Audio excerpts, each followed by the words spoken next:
And in Krishna consciousness, we know, it's clear, that there's a hook. There's a hook in this object of the senses. And if I get attached to it and try to enjoy it, it's going to make my heart bleed and suffer. Not only that, but I won't be able to get away from it. Dhyayato vishayam bhungsham. Krishna says in Gita, when you contemplate the objects of the senses, you become attached. From such attachment, lust arises. And when lust is unfulfilled, which it will be unfulfilled, anger arises.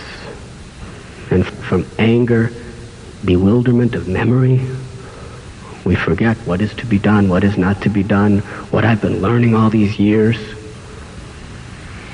And then our intelligence is lost, and we act according to our mind and senses rather than according to the dictations of Guru, Sadhu, and Shastra. And then we fall back again into the material pool. Bloop. We fall again into material existence. So this is what we have been taught. We know the hook is there, but still, Maya is so strong. Even though we know the hook is there, we know we will suffer, still, we're hoping, perhaps, in the whole history of creation, past, present, and future, I will be the one exception, and I will enjoy.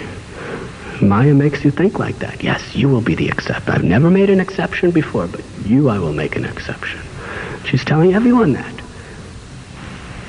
But this is the unfortunate situation. When we know the condition of how Maya is entrapping the conditioned souls, and still we are chasing after. That same energy.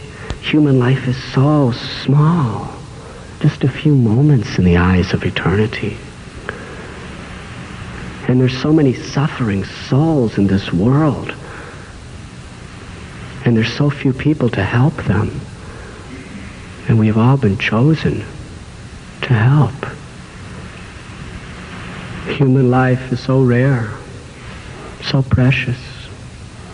And every moment of this human life is the most valuable commodity in all of existence.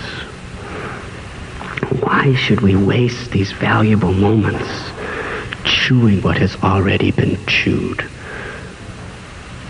We chew it and we spit it out.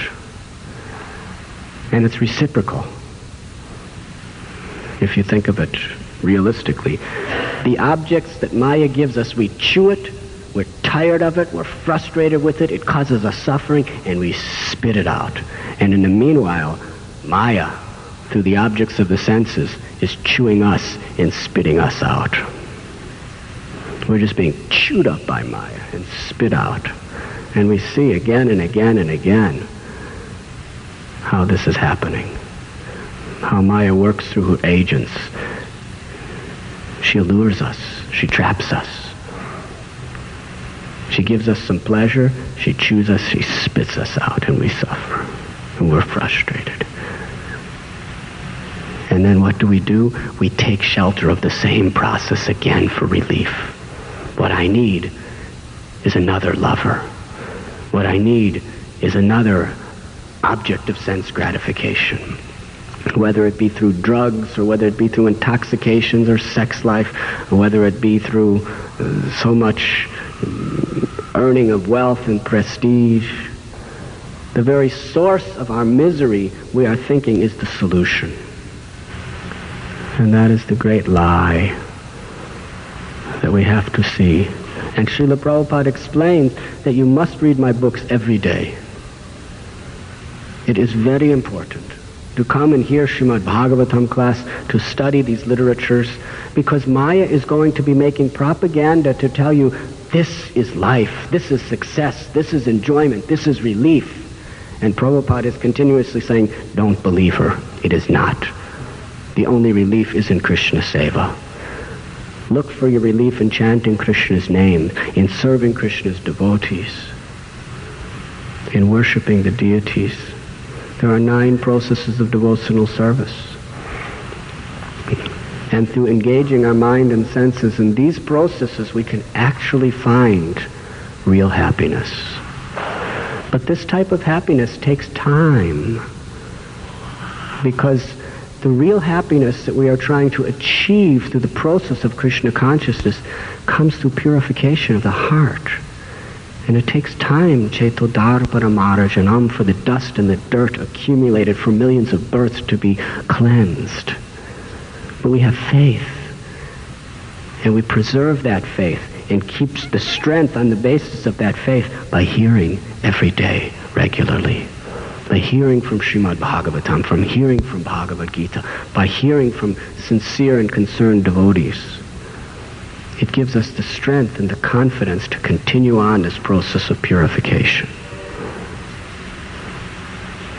And to give us the power to resist the ever-present temptations of Maya, that which is not. It appears to be our friend, but it is not. It appears to give us relief, but it will not. It appears to will give us happiness, but it will not.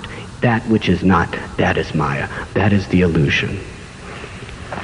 So we must be very, very careful to always keep very good association of devotees and keep our sadhana very strong. Because without strong sadhana, Srila Prabhupada said in one purport that of all my instructions, the most essential is to chant at least 16 rounds every day. And Srila Prabhupada warns us that anyone who does not follow this principle of chanting at least 16 rounds every day, that person is subject to be a victim of Maya at any given moment. And also Srila Prabhupada warns us of the importance of hearing Srimad Bhagavatam every day and associating with devotees, sincere devotees. Because Maya is so strong and we are so insignificant. Daivi hi shakuna mayi mama maya duratyaya mami vamye prapadyante mayame tattaram tite. This material nature is very, very difficult, impossible to overcome, unless we surrender to Krishna.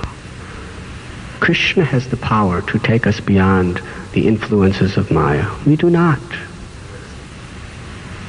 Maya can intoxicate us at any given moment. We must take shelter of Krishna. We must take shelter of Krishna's instructions and Krishna's devotees. And Krishna can carry us across this ocean, this vast ocean of birth and death, if we sincerely adhere to his mercy. You were listening to Radhanath Swami on devotionalnectar.com.